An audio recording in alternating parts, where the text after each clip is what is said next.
الصلاة والسلام عليك يا رسول الله عليك يا حبيب الله عليك يا نبي الله.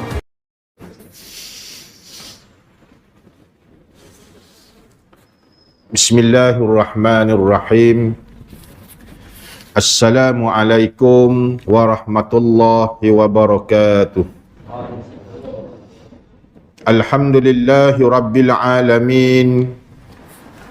Wassalatu wassalamu ala ashrafil anbiya'i wal mursalin. Wa ala alihi wa ashabihi wa man tabi'ahu bi ihsanin ila yaumiddin. Subhanaka la ilma lana illa ma 'allamtana innaka antal alimul hakim. Wala haula wala quwwata illa billahil aliyyil azim. Amma ba'd. Allahumma salli ala Muhammad wa ala ali Muhammad. Yang dihormati, yang dikasihi Tuan Nazir, Tuan Imam, Tuan Bilal, ahli-ahli jawatan kuasa masjid, muslimin muslimat, para pendengar yang dirahmati oleh Allah Subhanahu wa taala.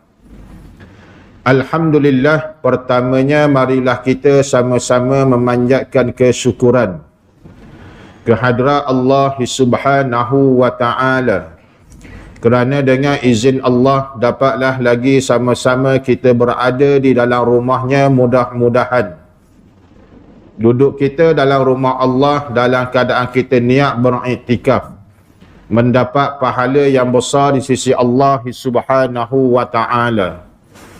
Mudah-mudahan Allah Subhanahu wa taala mengurniakan rahmat dan nikmat dan kasih sayang kepada kita semua. Mudah-mudahan diberikan keampunan oleh Allah Subhanahu wa taala di dunia dan di hari akhirat kelak. Kita juga mohon kepada Allah Subhanahu wa taala agar Allah Subhanahu wa taala menampunkan segala dosa-dosa kita, menerima segala amal ibadah kita, menjauhkan diri kita daripada azab kubur dan azab api neraka Jahannam, dan menempatkan diri kita di hari akhirat kelak bersama dengan para anbiya, para syuhada, para orang-orang yang beriman, yang bertakwa, yang sentiasa mendapat naungan arasy Allah Subhanahu wa taala. Kita juga mohon kepada Allah Subhanahu wa taala agar Allah Subhanahu wa taala memilih kita untuk memasuki surganya dan menikmati nikmat surga Allah, di mana nikmat yang paling besar, yang paling mulia di dalam syurga Allah Subhanahu wa taala adalah nikmat dapat melihat Allah dan nikmat dapat berbicara dengan Allah Subhanahu wa taala tanpa memerlukan juru bahasa. Inilah nikmat yang dinanti-nantikan oleh sekalian para penghuni syurga Allah.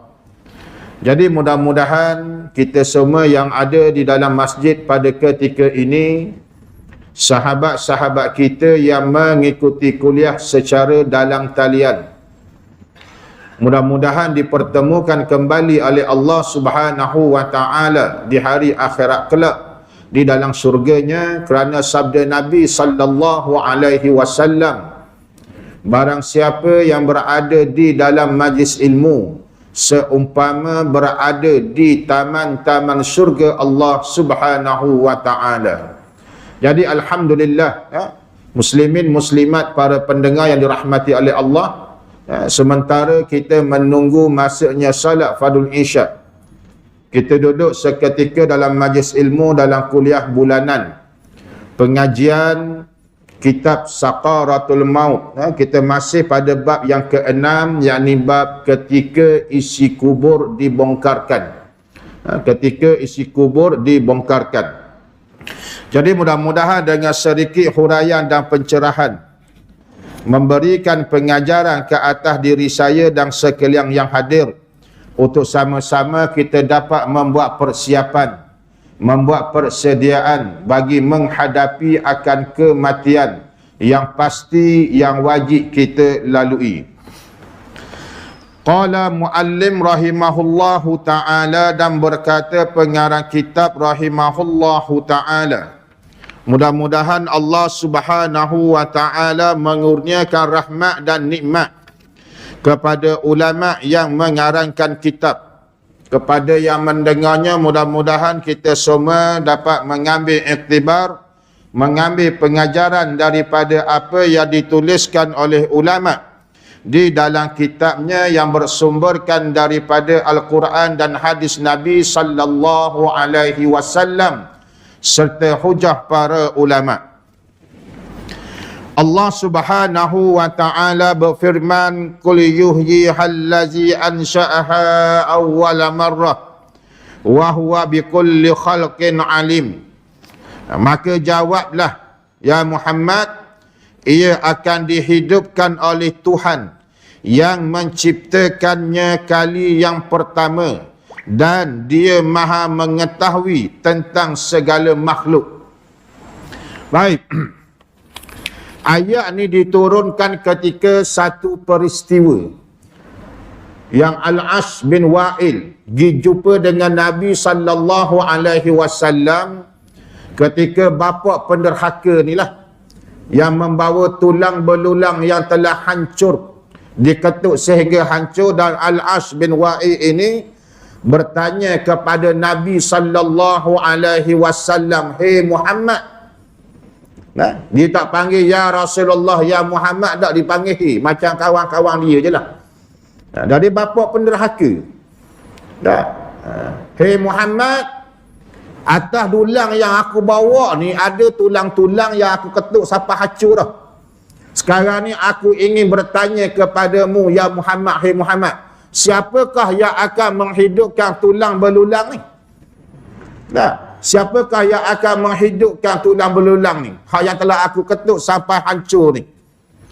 Maka Nabi sallallahu alaihi wasallam menjawab, qul yuhyihallazi, pada awal ayatnya, wa daraba lana masalan wa nasiya khalqah qala man yuhyil izama wa hiya ramim qul yuhyihallazi ansha'aha awwala marrah wa huwa bikulli khalqin alim.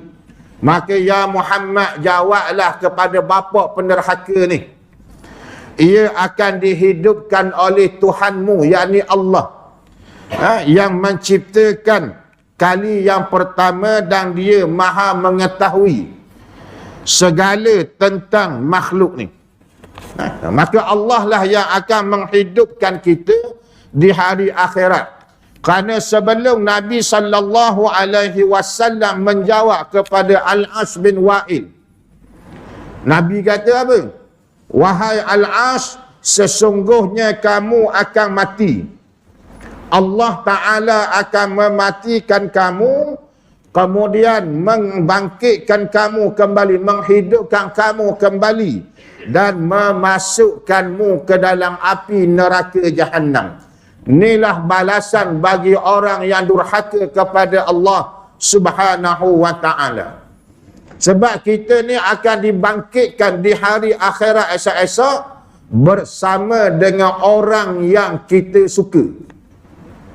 Dalam kitab Ziarah Alam Barzah, Imam Jalaluddin As-Suyuti menulis dalam kitabnya, di mana Imam Jalaluddin kata, barang siapa yang berteman dengan orang-orang yang soleh, maka orang soleh itulah menjadi temannya di hari akhirat.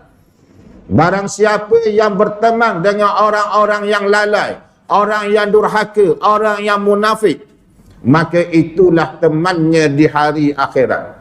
Maksud ayat ni, dengan siapa kita akan bangkit di hari akhirat esok-esok.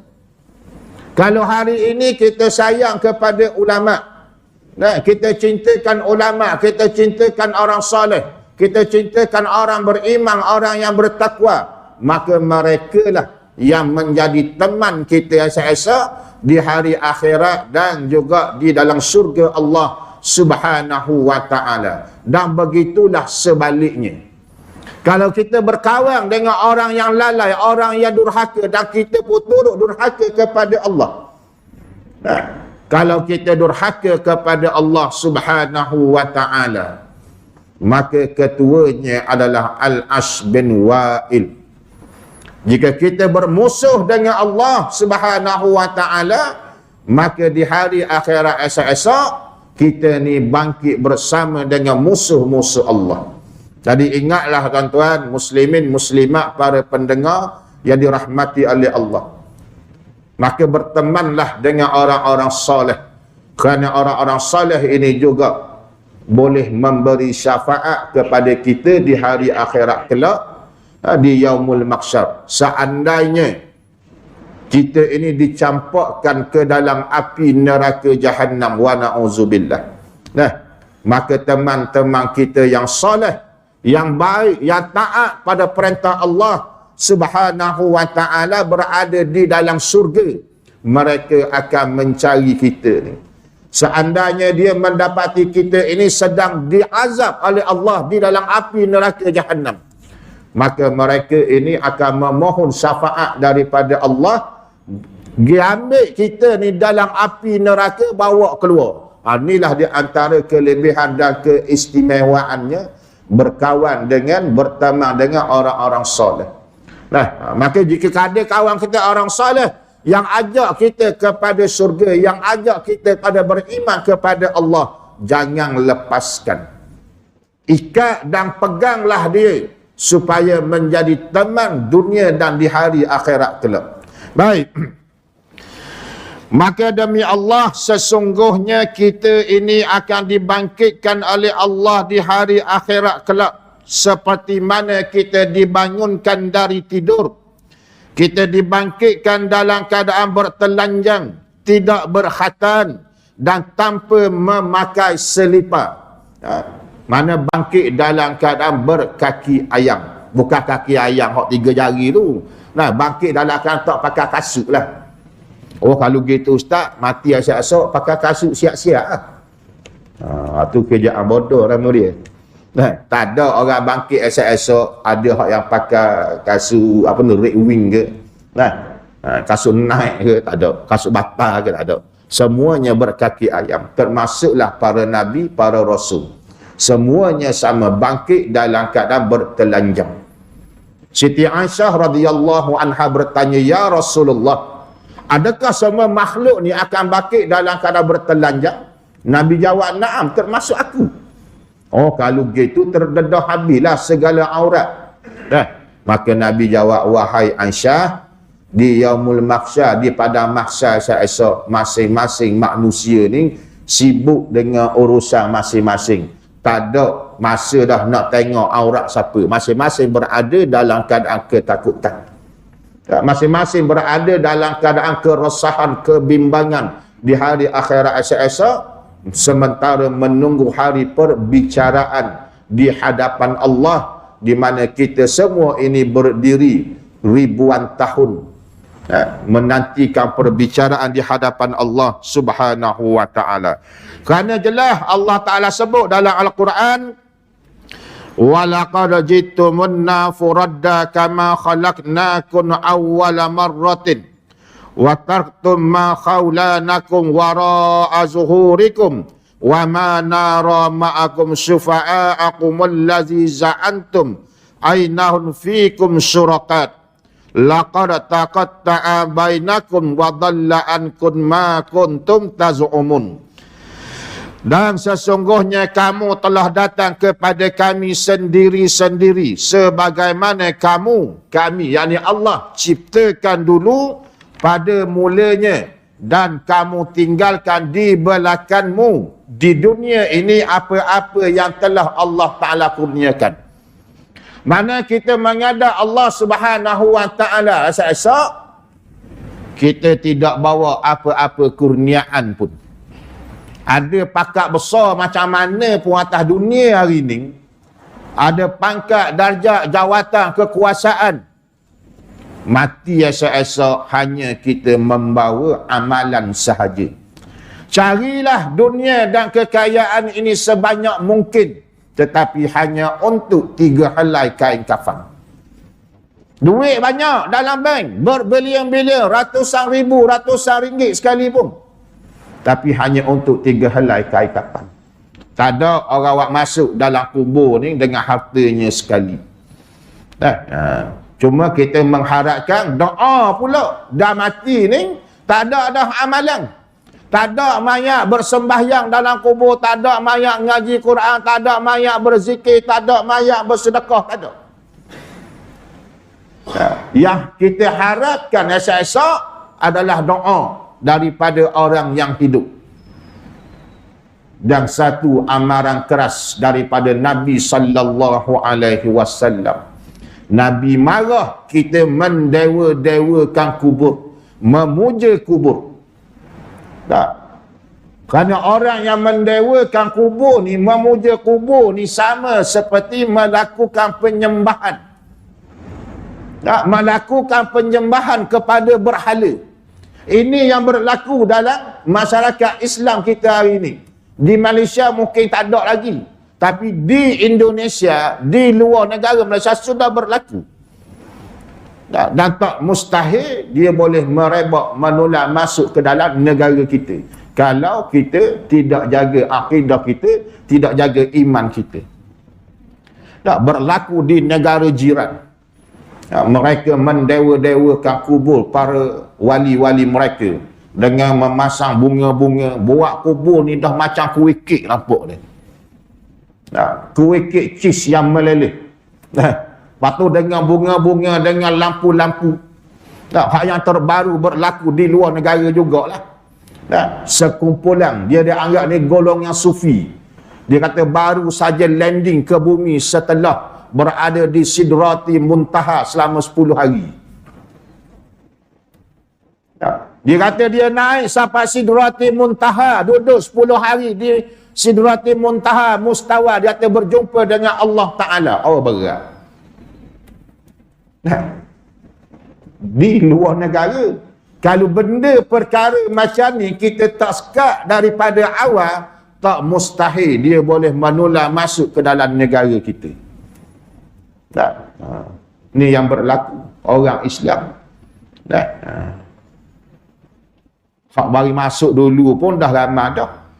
Hak bawa bapak penyembah kubur ni, agung-agungkan sangat. Dialah yang melakukan ritual penyembahan, berkasidah, menari, bergendang keliling kubur yang berlaku di Tarim, Yaman.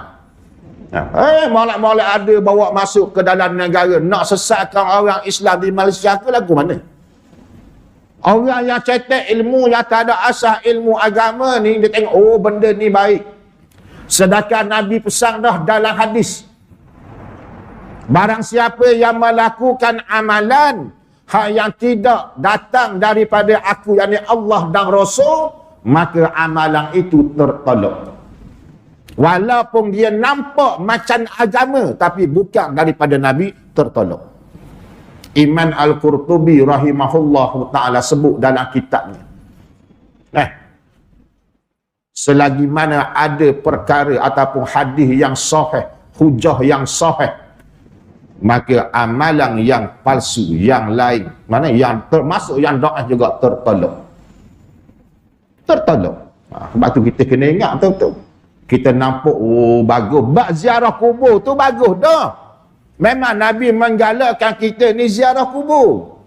Tapi bak melakukan ritual di tanah perkuburan, itu adalah dilarang. Bahkan amalan tersebut tertolak. Kalau Nabi suruh lagu mana?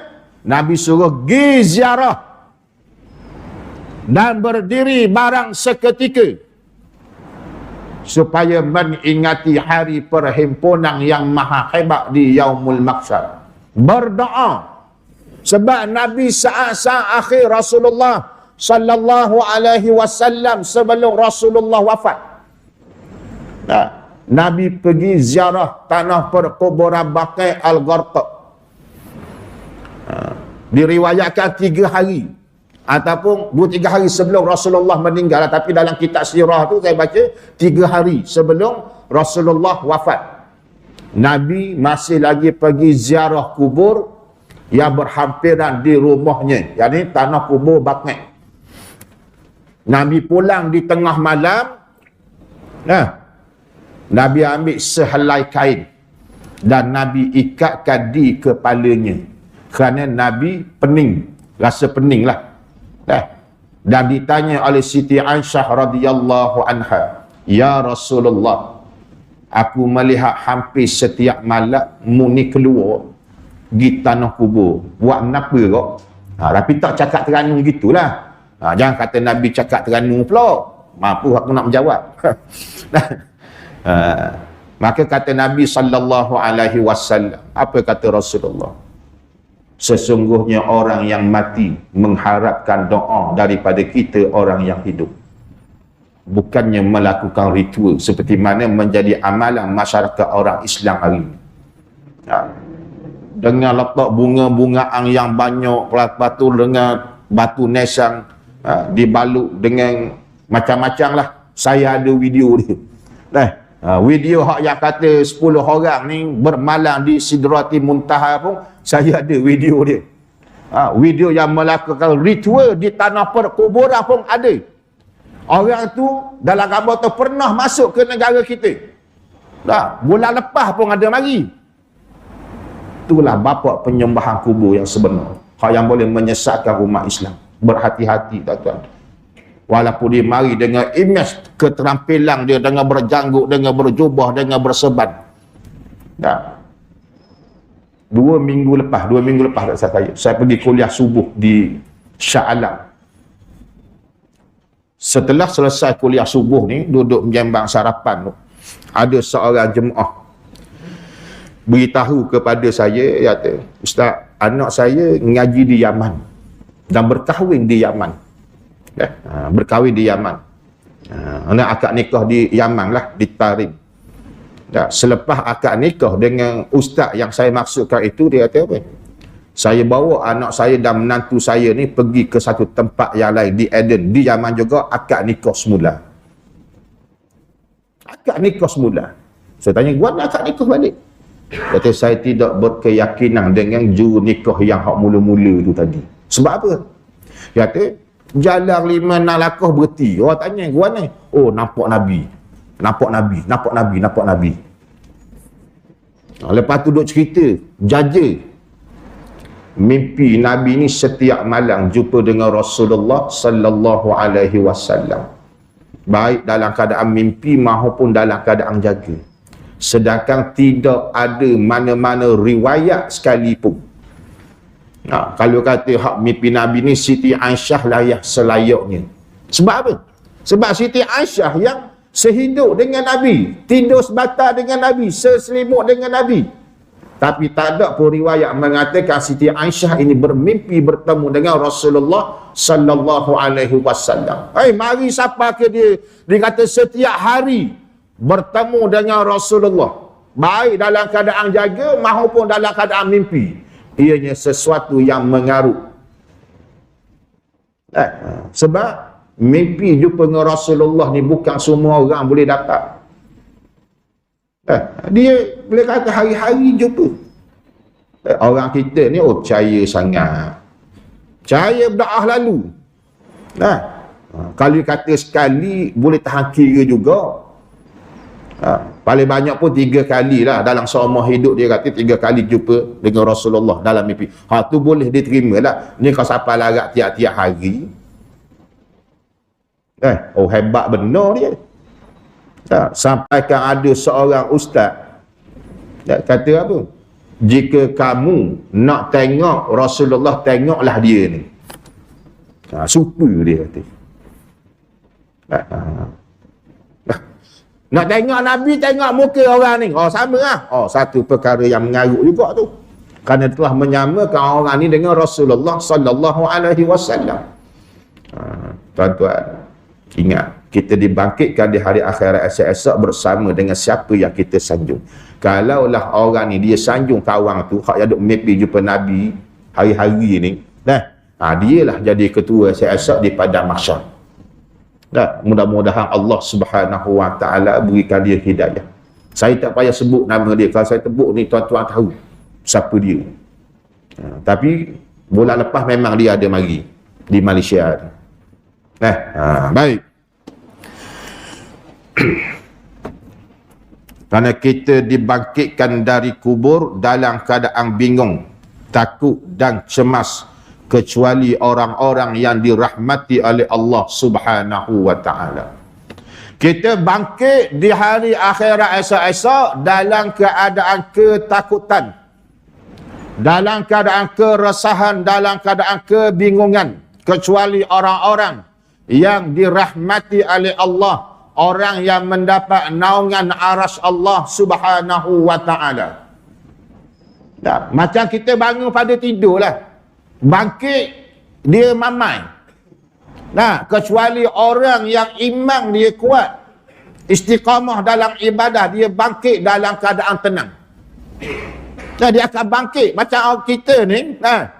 Orang yang istiqamah dalam ibadah, amalan kita kepada Allah dan Rasul, maka kita bangkit daripada tidur dalam keadaan tenang. Kerana apa? Mendapat rahmat, nikmat dan kasih sayang Allah. Sebaliknya, orang yang sering meninggalkan solat, dia bangkit dalam keadaan kelang kabut. Bangkit-bangkit tengok lewat dah nak pergi kerja begitu begini. Jadi kelang kabut lah. Sampai lewat ke pejabat takut bos marah. Dan bos marah kan kena surat merah, surat amaran, bonus tak dapat, begitu tak dapat. Jadi berada dalam keadaan ketakutan, kelang kabut. Jadi begitulah juga esok-esok kita bangkit di Yaumul Mahsyar. Jika kita bangkit dalam keadaan mendapat rahmat, nikmat dan kasih sayang Allah, maka kita bangkit dalam keadaan jiwa yang tenang. Sebaliknya, orang yang durhaka kepada Allah dan Rasul, mereka bangkit dalam keadaan ketakutan. Mereka bangkit dalam keadaan keresahan. Sebab apa? Sebab azab sedang menanti. Dan azab Allah sedang menanti. Maka mereka bangkit dalam keadaan ketakutan. Baik. Kemudian Allah Subhanahu wa ta'ala menyebut lagi dalam Al-Quran, innal ladzina sabaqat lahumul minna husna ulaika anha mub'adun. Sesungguhnya orang-orang yang telah ada bagi mereka ketetapan yang baik dari kami. Orang yang bangkit dalam keadaan mendapat rahmat, nikmat, kerana ketetapan daripada Allah Subhanahu wa ta'ala, mereka akan dijauhkan dari neraka. Maka mereka bangkit dalam keadaan mendapat rahmat, kasih sayang Allah Subhanahu wa ta'ala. Sekarang ni duk kecoh di negara kita ni. Orang duk cakap pasal satu ajaran baharu, yakni ajaran Sinul Haq. Silhaq. Dah tahulah Silhaq tu The Incredible Haq ke apa, tak tahulah. Tak boleh tangkap. Sebab apa? Sebab lari dah. Dia lari ke Sweden. Dan rakaman hak yang dibuat tu, hak yang tersebar dalam laman sosial, media sosial ni, rakaman itu dibuat di Sweden ataupun di New Zealand. Jadi pihak kuasa tangkap pun lah. Malaikat kerjasama pihak kuasa kita dengan pihak kuasa Sweden ataupun New Zealand. Ajaran Silhaq yang mengatakan Allah itu Muhammad, Muhammad itu adalah Allah. Majlis Fatwa Johor Pulau Pinang dah keluar dah fatwa mengatakan itu adalah ajaran sesat. Mana-mana pengikut yang mengikuti ajaran Silhaq terkeluar daripada agama, wajib mengucap dan bertaubat kepada Allah. Di Malaysia ni dia berlaku di mana? Di Banting, Selangor. Daripada lembah pantai, sepasang suami isteri mengeluarkan, sebab dia sebut kami daripada lembah pantai, dia kata. Tak, lembah pantai mana? Dekat Bangladesh. Lembah pantai Malaysia. Jadi mereka melarikan ke Banting. Saya dapat maklumat daripada Jabatan Agama Islam Selangor, daripada Ketua Risikan Jenayah Syariah, mengatakan mereka dah melarikan ke Johor. Waran tangkap dah keluar dah. Waran tangkap PDRM dengan waran tangkap pihak Jabatan Agama sudah keluar untuk tangkap mereka ni. Melarikan diri ke Johor. Saya difahamkan juga sahabat saya yang bertugas di Jabatan Agama Islam Johor dah lari ke luar negara. Dan buat siasatan. Mulai kawan saya yang bekerja di Jabatan Immigration dah keluar dah Ustaz. Kita cek dalam data memang dah keluar. Sama ada dia melarikan diri ke New Zealand ataupun ke Sweden. Jadi tunggu masa dia balik lah pula. Nak tangkap pun. Bila tak tahu. Tapi sampai bila nak duduk negara orang.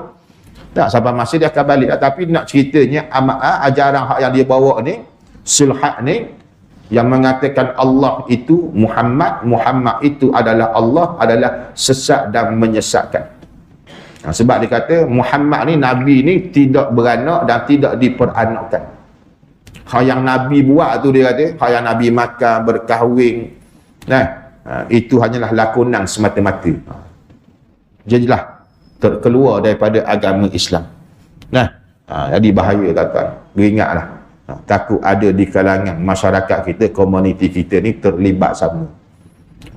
Cuma pihak Jabatan Agama pesan pada saya, kalau Ustaz tahu ada gerakan ini, sila maklumkan kepada pihak berkuasa, termasuklah PDRN, bahagian teroris. Bahagian teroris untuk kita buat tindakan. Tapi tak boleh nak pesan. Sebab mereka ini banyak berselindung. Jadi kita bimbang juga benda ni, takut dibawa oleh orang-orang yang terkenal. Jadi apabila dibawa oleh orang terkenal, orang kata betul ni, tengoklah siapa dia yang bawa. Tu jadi masalah orang kita ni, cepat sangat percaya. Baik. Jadi orang-orang yang telah ada ketetapan innal ladzina sabaqat lahum minna husna, minal husna ulaika anha mub'adun. Orang-orang yang telah ada ketetapan iman dalam diri dia, dalam hati dia, di hari akhirat esok-esok, mereka ini dijauhkan dari api neraka Jahannam. Maksudnya dibangkit di hari akhirat esok-esok, mereka ini tidak dapat Allah Ta'ala lindunkan pemandangan, penglihatan mereka ini daripada melihat api neraka Allah. Sebab ketika kita berdiri di padang mahsyar, di hadapan kita adalah api neraka Jahannam. Kecuali orang-orang yang mendapat rahmat daripada Allah, mereka ini tidak nampak puncak-puncak api neraka Allah Subhanahu wa ta'ala. Kerana dijaga oleh Allah Subhanahu wa ta'ala. Baik. Kemudian mereka tidak juga mendengar, tak dengar juga suara api neraka, tak kala Allah Ta'ala memerintahkan pintu api neraka dibuka. Dalam keadaan kita duduk berdiri ni, Allah Ta'ala perintahkan pintu api neraka dibuka di Yaumul Mahsyar. Allah Ta'ala kata, wahai api neraka, bersuaralah kamu. Berbicaralah kamu. Dibuka sahaja pintu neraka, terdengar suara api neraka Jahannam.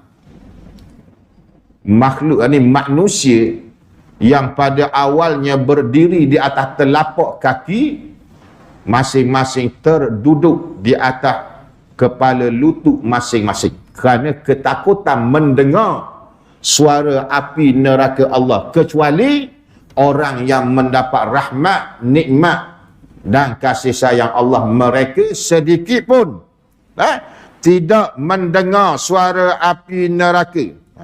Dan orang yang mendapat rahmat ni, mereka ini kekal dalam menikmati apa yang diingini oleh diri mereka, dan mereka juga tidak disusahkan oleh kedahsyatan yang besar pada hari kiamat. Kerana mereka ini orang-orang yang beriman, yang bertakwa, disambut oleh para malaikat Allah Subhanahu wa ta'ala. Inilah di antara ganjaran-ganjaran yang Allah Ta'ala berikan kepada mereka-mereka yang beriman, yang bertakwa kepada Allah Subhanahu wa ta'ala. Jadi mudah-mudahan kita semua ni tergolong dalam golongan orang yang mendapat rahmat, nikmat dan naungan aras Allah di hari akhirat kelak, di Yaumul Mahsyar. Baik. di mana Rasulullah sallallahu alaihi wasallam telah menyebut bahawa tak kala manusia dibangkitkan dari kubur, sebahagian mereka ada yang berpeluh badannya dari bawah hingga ke mata kakinya. Ni buku lali lah, peluh masing-masing. Peluh kita ni tak akan kena kepada orang lain. Hak kita je lah. Sebab ada manusia peluh dia sehingga mata kaki. Ini buku lali. Ada peluhnya sehingga ke paras lutut. Ada yang berpeluh hingga ke pinggang. Ada yang ke pusat. Dan ada seluruh tubuhnya ditenggelami oleh peluhnya sendiri. Dan tidak dapat bercakap sedikit pun. Tenggelam terus pun ada. Tapi peluh kita ni, hak yang mana tenggelam, tak kenalah pada orang lain. Masing-masing hak masing-masing. Ada yang tenggelam hanya parah buku lali, ada yang sampai kepala lutut, ada yang ke pinggang, ada yang dada, ada yang sampai ke leher, ada yang tenggelam terus. Tapi masing-masing. Inilah kekuasaan Allah Subhanahu wa ta'ala. Masing-masing berada dalam keadaan ketakutan. Baik. Muslimin muslimat para pendengar yang dirahmati oleh Allah Subhanahu wa ta'ala. Dan pada ketika itulah tak kala manusia dihimpunkan di yaumul mahsyar, yauma ya'dul zalima ala yadaihi yaqulu ya laitani attakhazatu ma'al rusulil sabila. Dan ingatlah hari ketika itu orang-orang yang zalim. Siapa dia orang zalim? Orang yang zalim, musuh Allah. Termasuklah orang munafik, para penderhaka, orang semua ini adalah musuh-musuh Allah. Dan mereka ini akan menggigit kedua tangannya dan berkata, aduhai kiranya dahulu aku mengambil jalan. Maksudnya, aduhai kiranya dahulu aku ikut jalan para nabi dan rasul. Nescaya aku tidak akan berlaku seperti mana yang berlaku hari ini, kerana kecelakaan besarlah bagiku. Kerana tidak mengambil jalan para nabi dan rasul di atas dunia dahulu. Dan kiranya aku dahulu, manusia ni akan bercakap di padang mahsyar, sekiranya aku dahulu aku mengambil si fulan ini menjadi teman. Maknanya kita ambil orang-orang soleh, orang yang baik, orang yang beriman sebagai teman, maka pada hari ini inilah menjadi teman akrabku. Maknanya di padang mahsyar esok, siapa teman-teman kita? Kalau kita berkawan dengan orang-orang soleh, itulah teman-teman kita. Kalau kita berkawan dengan orang yang lalai, maka itulah teman-teman. Ni Allah Ta'ala sebut dalam Al-Quran. Sebab dia kata apa? Allah Ta'ala kata apa? Sekiranya dahulu aku tidak mengambil si fulan itu sebagai teman akrabku. Surah Al-Furqan. Mana kalau kita ambil orang-orang yang soleh, orang yang baik, orang beriman, orang bertakwa kepada Allah, maka itulah kawan kita di hari akhirat. Kalau kita berkawan dengan orang yang durhaka, dengan orang munafik, orang yang tidak beriman, orang yang lawang Islam, berkawan dengan musuh Allah, maka itulah kawan kita di hari akhirat esok-esok di yaumul mahsyar. Baik, kita berhenti seketika beri laluan azan. Muslimin muslimat para pendengar yang dirahmati oleh Allah Subhanahu wa ta'ala. Kemudian Allah Subhanahu wa ta'ala berfirman, allazi ja'ala lakumul minas sajaril akhdari nara fa iza antum minhu tuqidun. Yaitu Tuhan yang menjadikan untukmu api dari kayu yang hijau, maka tiba-tiba kamu nyalakan api dari kayu itu. Baik, ni ayat perumpamaan daripada Allah Subhanahu wa ta'ala. Maka ulama kata apa? Ulama tafsir mengatakan ia adalah sebatang kayu yang berasal dari sebuah biji yang ditumbuhkan oleh Allah lalu disirami dengan air hingga tumbuh besar dan kemudian dibiarkan sampai mati dan mengering sehingga ia telah menjadi kayu api yang dapat menyalakan api yang berkobar-kobar.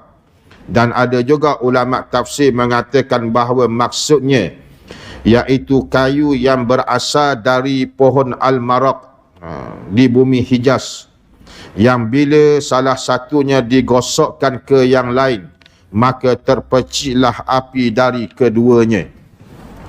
Kemudian Allah Subhanahu wa taala berfirman, awalaisal ladzi khalaqas samawati wal ard, dan tidakkah Tuhan yang menciptakan langit dan bumi. Nah, ayat perumpamaan di antaranya juga kita ni seperti pokok yang asalnya tumbuh subur, kemudian sampai masa kita mati. Cuma apa yang kita nak bawa untuk bertemu dengan Allah. Kalau kita bawa dosa kepada Allah, seumpamanya kita ni akan menjadi bahan bakar, kita akan membakar diri kita sendiri di dalam api neraka Jahannam. Dan ada orang yang kembali kepada Allah dalam keadaan tidak mempunyai dosa. Hak ni yang kita mahukan. Orang yang kembali kepada Allah Subhanahu wa taala dalam keadaan tidak mempunyai dosa seperti sebatang pohon yang sentiasa subur di dalam surga Allah Subhanahu wa taala. Sebaliknya manusia yang kembali kepada Allah dalam keadaan banyak dosa, tidak bertaubat kepada Allah. Di antaranya, dia mati dalam keadaan tidak sempat bertaubat. Mati dalam keadaan tidak sempat melafazkan kalimah la ilaha illallah. Seperti sebatang pohon yang asalnya berwarna hijau, tumbuh subur, tetapi akhirnya menjadi bahan bakar di dalam api yang menyala-nyala seperti kita ni lah juga. Akhirnya orang yang durhaka, orang munafik, munafik akidah lah. Kalau munafik biasa ni ramai munafik biasa, cakap menipu, itu munafik biasa. Hak yang paling kita takuti adalah orang munafik akidah, macam Abdullah bin Ubay bin Salul, hak yang kekal dalam api neraka dulu kini selamanya, tak keluar dah. Hak munafik biasa ni ramai. Hak yang janji Melayu ni, janji dengan orang pukul 9, pukul 12 baru sampai. Janji pukul 12 lepas hisa baru sampai. On the way sampai ke Sudong. Tak siapa-siapa, tu janji Melayu.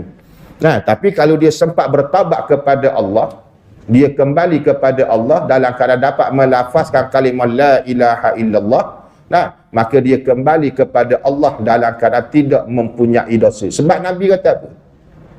Nabi kata barang siapa yang mengakhiri hidupnya dengan kalimah la ilaha illallah, maka syurga baginya. Hadis yang disebut oleh riwayat oleh Muaz bin Jabal radhiyallahu anhu. Kisahnya berlaku kepada seorang ulama hadis yang bernama Abu Zira'ah rahimahullahu taala. Ulama hadis ni dia ngapa hadis 1 juta hadis, bahkan lebih daripada 1 juta hadis. Dalam keadaan dia pengsan, anak murid dia terlupa, tak sedar nak ajarkan kalimah tahlil, kalimah la ilaha illallah. Baca hadis ni maka dia tersedar daripada pengsan. Maka Abu Zira'ah rahimahullahu ta'ala ni dia berpetukan sanad dan juga perawi-perawi hadis ni, kemudian dia membacakan kalimah la ilaha illallah, lepas tu dia wafat. Maksudnya situ, dah kira lah siapa dia yang nak mati tu, tok guru ke, ulama ke, ustaz ke, tok imam ke, tok bila ke, dah kira siapa dia sekalipun, wajib ajar kalimah la ilaha illallah. Kerana Nabi kata apa? Barang siapa yang pada akhir hidupnya berakhir dengan kalimah la ilaha illallah, maka dia masuk syurga. Maknanya dia kembali kepada Allah dalam keadaan tidak mempunyai dosa. Dicatatkan juga dalam kitab Ziarah Alam Barzakh Imam Jalaluddin As-Suyuti rahimahullahu ta'ala. Maka beruntunglah bagi orang yang kembali kepada Allah dalam keadaan tidak mempunyai dosa. Mudah-mudahan kita semua ini juga kembali kepada Allah Ta'ala kelak dalam keadaan tidak mempunyai dosa. Wallahu a'lam. Cukuplah sekadar tu tuan-tuan, muslimin, muslimat, para pendengar yang dirahmati oleh Allah. Jadi insya-Allah kita bertemu lagi pada bulan yang akan datang dalam pengajian kitab Saqaratul Maut, masih lagi pada bab yang ke-6, yakni bab ketika isi kubur dibongkarkan. Wallahu a'lam. Bismillahirrahmanirrahim. Alhamdulillahi rabbil alamin, wassalatu wassalamu ala asyrafil anbiya'i wal mursalin wa ala alihi wa sahbihi ajma'in. Allahumma jam'ana haza jam'al marhuma wa tafarruqna min ba'dihi tafarruqan ma'suma. Rabbana atina fid dunya hasanah wa fil akhirati hasanah wa qina azabannar walhamdulillahi rabbil alamin. Tuan-tuan yang dirahmati oleh Allah, pertamanya saya ucapkan terima kasihlah pada penyumbang-penyumbang yang sebelum pernah menyumbang kepada saya. Alhamdulillah semalam saya telah berjaya laksanakan program penyerahan barang-barangan kepada 30 keluarga Hasnah. Jadi insyaAllah program ini masih kita teruskan untuk masa-masa yang akan datang. Jadi tuan-tuan yang ada keluarga sekitar menyumbang, dialu-alukanlah. Wallahu a'lam. Sekian, wabillahi taufiq wa hidayah. Wassalamualaikum warahmatullahi wabarakatuh. Wallahu a'lam.